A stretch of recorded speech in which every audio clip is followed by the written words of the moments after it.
Okay, so since we've been playing Zelda for the NES, I wanted to take a look at the booklet. I'm going to be playing multiple Zelda games, and we're going to be looking at the booklets and going through the stories of each game, which is something that I never did when I was younger. I just jumped into games. I actually hated cutscenes because they just kind of slowed down the gaming. So now that I'm an adult, I'm more interested in the actual story. So we're going to look through the manual and see what you would have gotten in the manual for The Legend of Zelda had you gotten it back in, I think it was released in 1986.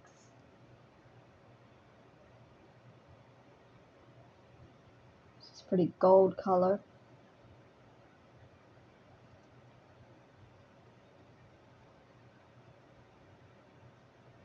See our contents. We have hints on how to destroy Ganon, basic wisdom, treasure, the magic and the mystery, the overworld, the underworld, the Legend of Zelda ABCs.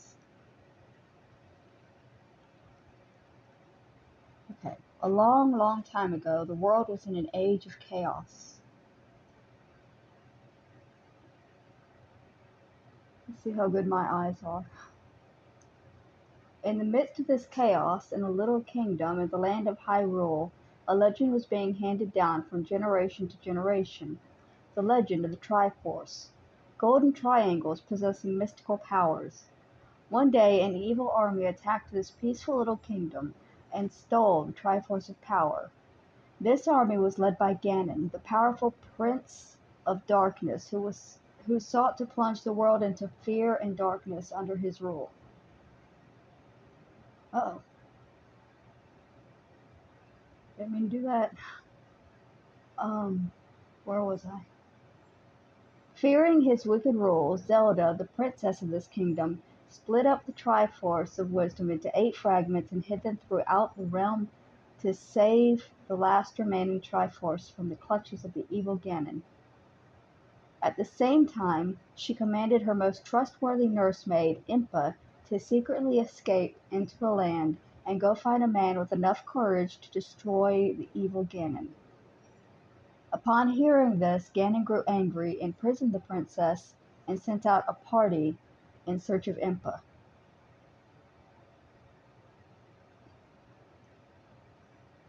Braving forests and mountains, Impa fled for her life from her pursuers. As she reached the very limit of her energy, she found herself surrounded by Ganon's evil henchmen. Cornered. What could she do? But wait, all was not lost. A young lad appeared. He skillfully drove off Ganon's henchmen and saved Impa from a fate worse than death.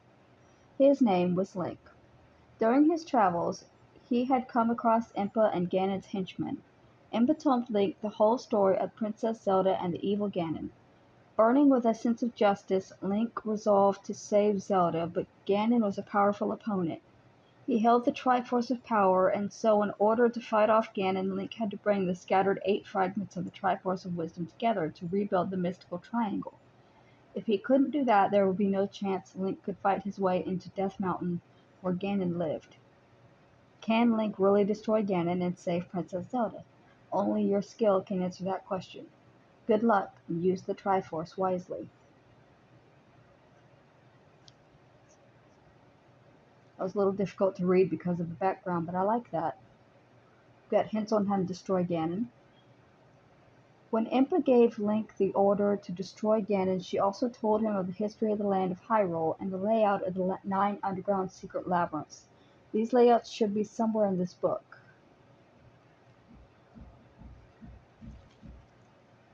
Relying on what Impa had told him, Link has to somehow make his way to Death Mountain.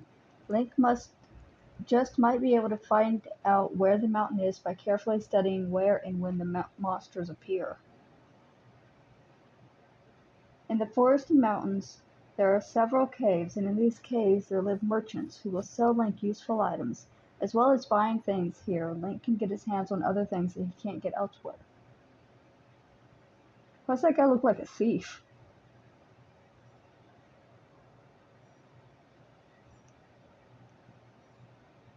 Actually, also, this picture helps me with my question of, does Link's hat have a yellow brim?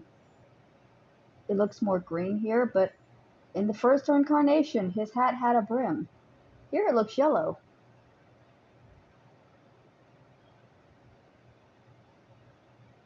Anyways, lots of amazing things happen in the springs. Link finds here and there the fairies will give Link a whole new supply of life hearts.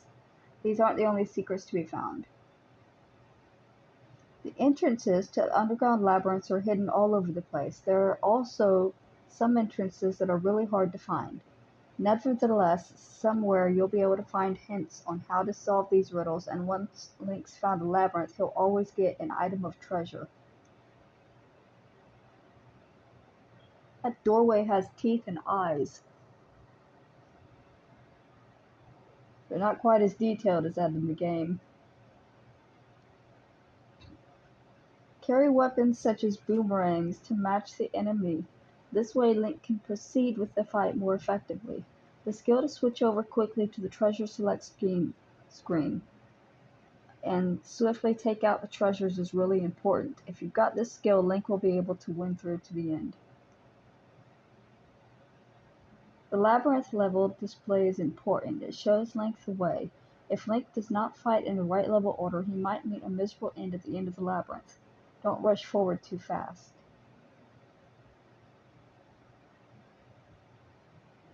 Lots of riddles are hidden in the underground labyrinth, and once Link's found the map and the compass, he can go forward checking each of the passageways one by one.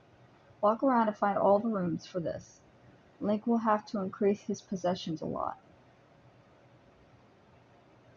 In the underground labyrinths, Link will come across some doors that will close behind him once he's passed through them. Yet there's always a way of opening them and escaping. Even if Link's closed in on all sides, he's not allowed to give up. Try anything to get out.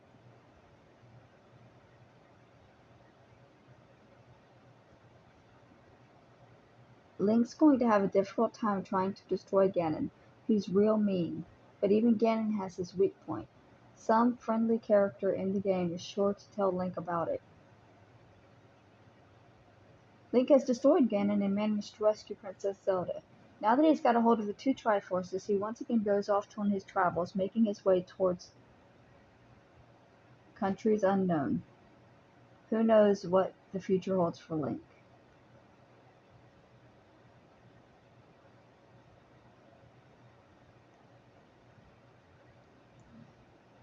Link, the hero of The Legend of Zelda, does not yet exist. You create Link by first registering your player name. You may create a total of 3 different Link characters. So we actually know all of this. I'm not going to read through the whole thing, but I am going to scroll through so we can look at the artwork, because I think it's pretty neat.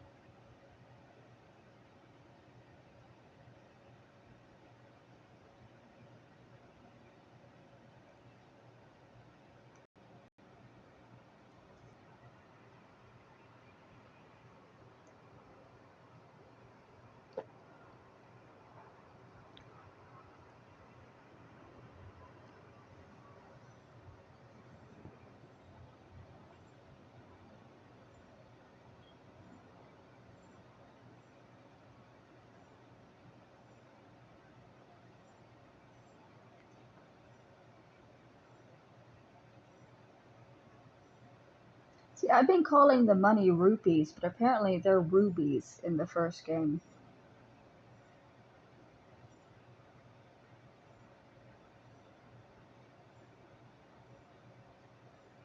Oh, and that thing that I thought was a folding chair was a ladder.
Okay, so this is a good little section. This is the actual name of the enemies that we're going to come across and what they're supposed to look like, because none of them look quite the same in 8-bit as they do drawn out here.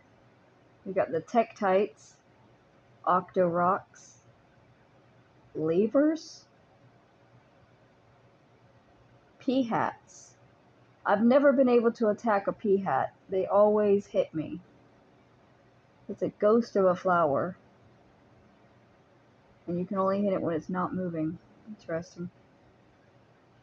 There's Moblins, the Armos, Guinea. Guinea is a ghost who lives in the graveyard. There are two types. There are Guineas who are there from the beginning of the game, and there are those who appear when Link touches the gravestones. The Armos are soldiers who have been turned into stone statues. That's horrible. Lionels are guardians who attack all those who come near Death Mountain. He's strong, and Link's little shield can't stop his sword. This is the one that I thought looked like a llama. What the hell is it? It looks like it's got a horse's body with a man's torso and a lion's head.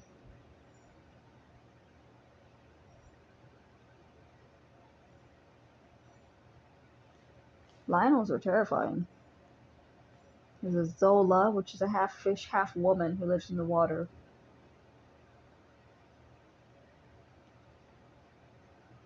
Rocks. Hey, the rocks look pretty good in comparison. They did a good job on the rocks.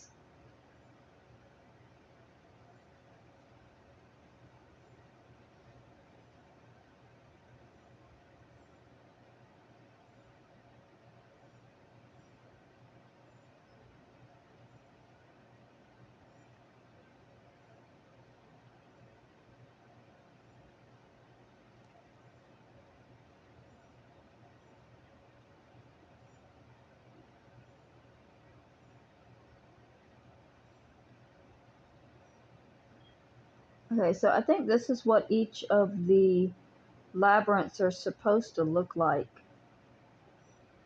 I know that the third labyrinth is controversial because people think it looks like a swastika, but it's actually called a manji.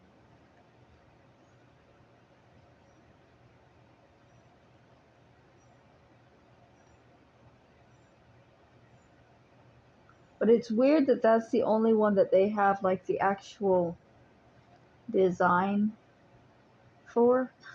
Everything else just has a name.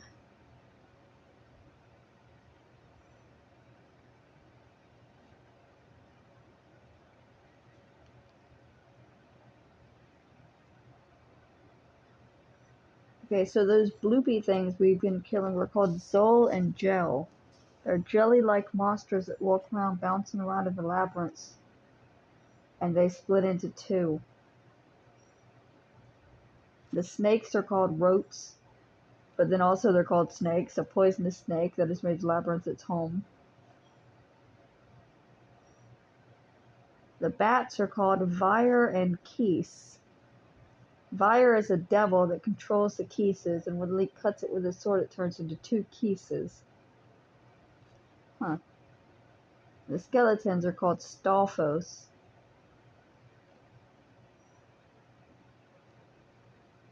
The hands are called Wall Masters. A monster hand that appears out of the labyrinth wall, and if it catches Link, it takes him back to the entrance of the labyrinth. I hated those in Link to the Past. Gulria, a little devil that lives underground. He uses boomerangs. There are two of his types, blue ones and red ones. Wizrobe, the master of movement. He appears here and there, letting out magic spells that Link's little shield can't hold. He's pretty strong. Dark Nut. Not Knight, Dark Nut. The knight who lives in the labyrinth. He has lots of attacking power. Paul's voice. A ghost with big ears and a weak point. He hates loud noises.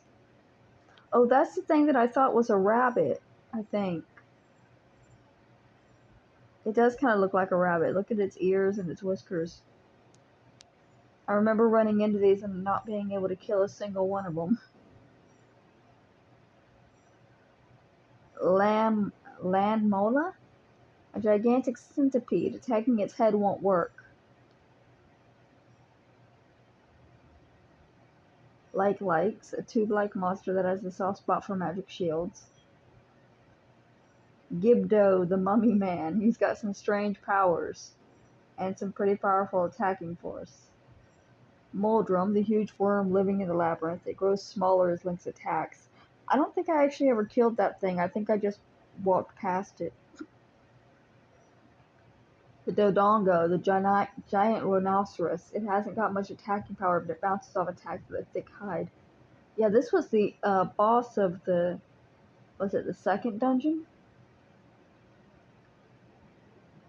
Its design is pretty cool. The Manhandla, a large man-eating flower with hands sticking out in all four dimensions. It moves faster as it loses its hands. And the Aquamentus, a type of dragon that some call a unicorn. As well as having lots of attacking power, it's a fearful opponent. This was the very first enemy, wasn't it? The dragon. It's pretty basic compared to the other two. I'm really liking the Manhandla. The way that it's not that good in the game, but like the design in the booklet is really cool. I might try to crochet one. Patra. The Patra attack in groups, in two types of formations. Both formation groups are strong. The Dig Dogger. Big sea urchins. In spite of their big bodies, they shrivel up when attacked. They come on pretty strong. It just keeps saying over and over again they're strong. The Gama, the super huge crab that lives in the labyrinth. Its hard shell will repulse any attack. Attack its weak point with a special weapon. I don't think I've run into these yet. The Gleeok is the two-headed dragon. We did get that one. A huge dragon that has two foreheads and spits out beams at Link. Heads that Link cuts off from its body fly around in the air. The head is also an enemy.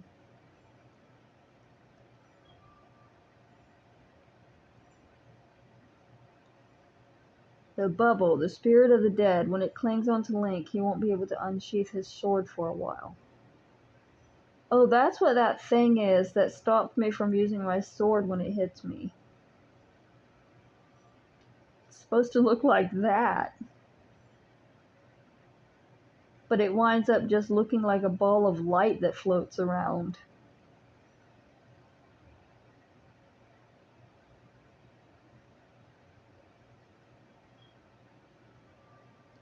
That's what the door things and the statues at the front are supposed to look like.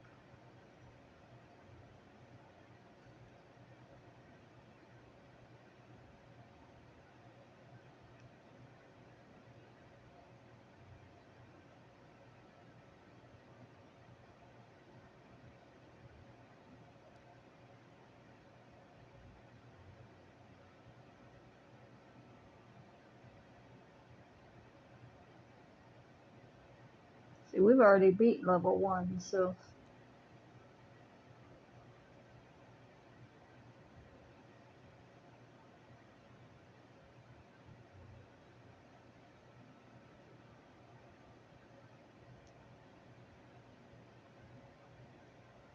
Wait, what's that? Link will surprise himself if he hits upon Paul's voice, the monster with the big ears. Wink point. Do this by... Sorry, that's a secret.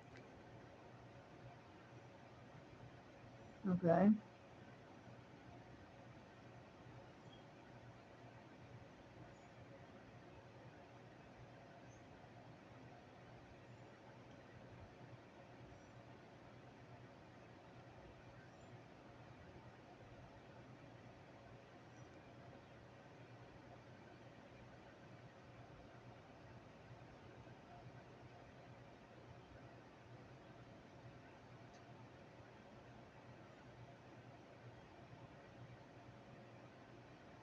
Oh, there's more writing here.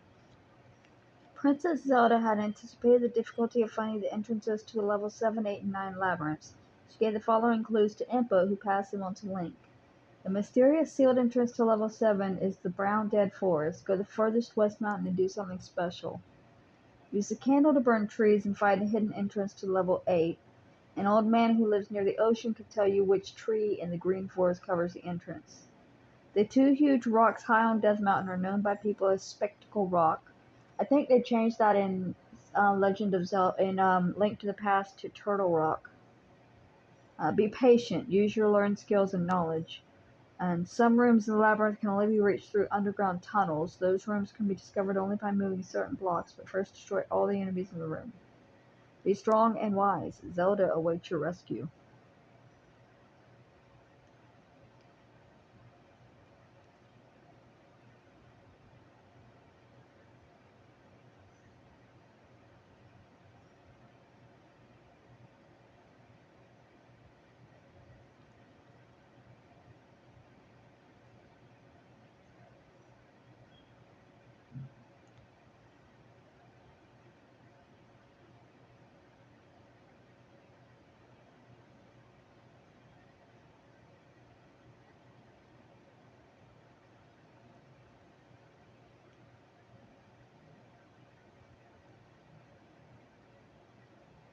And that's it for the booklet.